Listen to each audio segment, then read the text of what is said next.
भजन क्षीण हो जाता है। पहले भजन की रीति वर्णन की कि आप ये समझ लो कि बुढ़ापे तक भी भोग की वृत्ति बनी रहेगी यदि जवानी में अपने को नहीं कसा।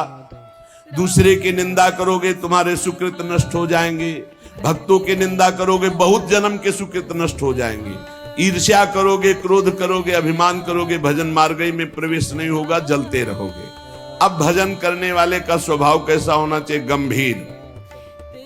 जितना प्रश्न हो उसमें भी सावधानी से सारांश में अगर बोलना है तो बोल दो, नहीं कोई जरूरी नहीं आप साधक हो, मौन होकर निकल जाओ।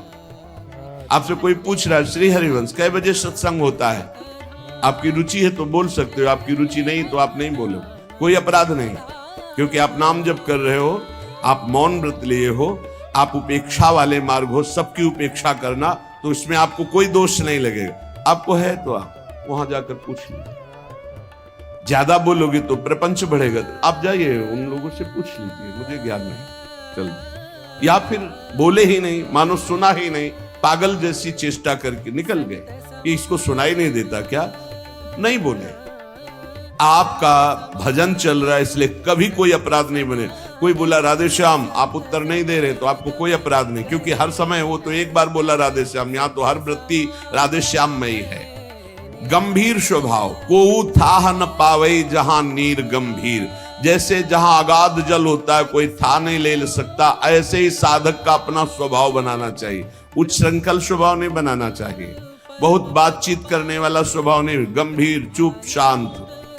ऐसा संग करो जिसके पास बैठने से ही प्रिया प्रीतम की चर्चा होने लगी, बैठते ही प्रिया प्रीतम की चर्चा, बैठते ही सिद्धांत की चर्चा, प्रपंच की चर्चा नहीं, निंदा नहीं, इधर उधर की बात नहीं।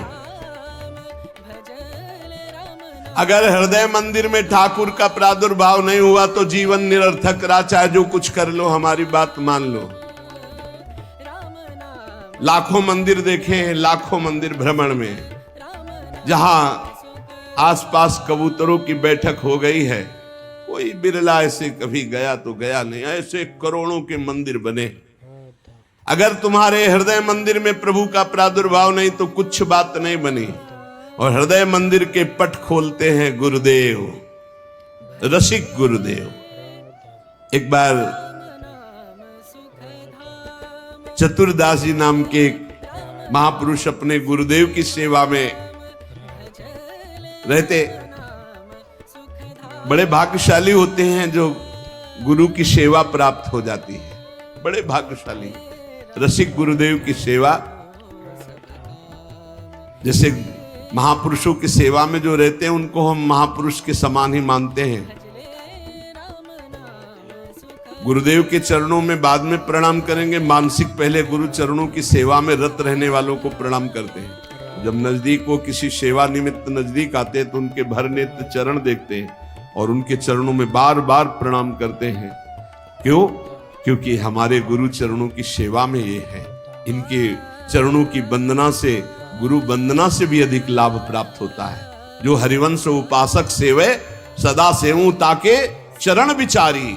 जो हरिवंश को धर्म सिखावे सोई तो मेरे प्रभु ते प्रभु भारी।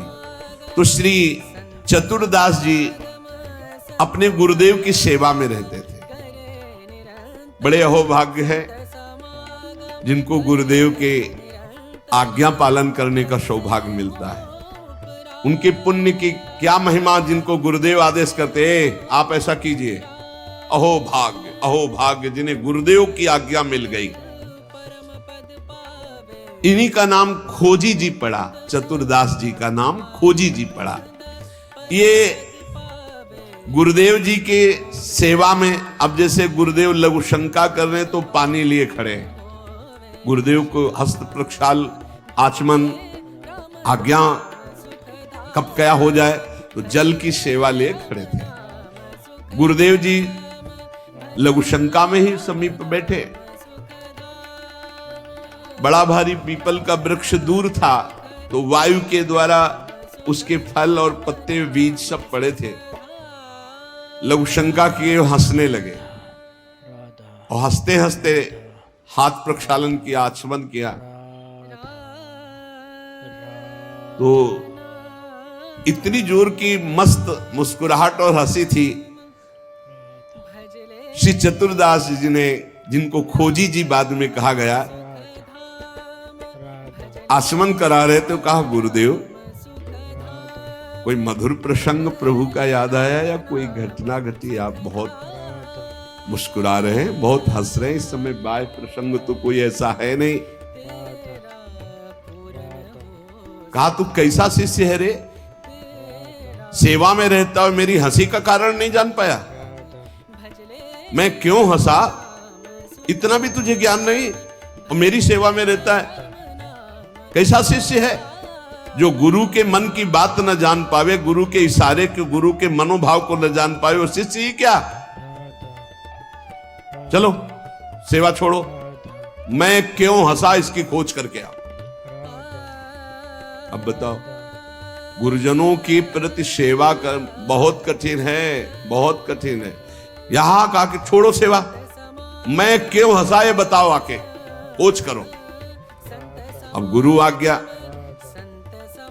तुम्हारी बुद्धि अब सेवा के अधिकारी नहीं, यदि तुम ये नहीं जान सकते मैं क्यों हंसा। हंसे गुरु जी और फंसे चेला जी। आप समझो, अब मतलब कितना कठिन विषय है गुरु सेवा, बहुत कठिन। यही तो अमोघस्य, जो जीत गया अमोघस्य।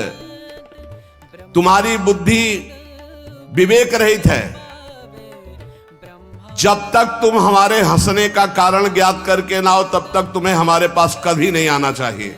चलो जाओ यहां से, आश्रम से। हमारे मन की बात जब जान जाओगे कि मैं क्यों हंसा, उसका कारण सही बताओगे आकर के, और जो मैं मन में सोच रहा था तो फिर सेवा में रख लूंगा, तब मैं मानूंगा कि तुम मेरे सच्चे शिष्य हो और सेवक हो। साष्टांग दंडवत किया, जो आज्ञा गुरुदेव। अब चल दिए, जहां संत महात्मा मिलते तो विनम्रता पूर्वक दंडवत करते हो, कहते हमारे गुरुजी लघु शंका करते समय हंस दिए, क्या कारण था? सब कहते गीता की बात पूछो, भागवत की बात पूछो, वेदों के, तुम्हारे गुरुजी है तो लघु शंका में हंस दिए, अब हम इसका क्या मतलब बताए? तो और उपहास होता, भला कोई इस प्रश्न का क्या उत्तर दे?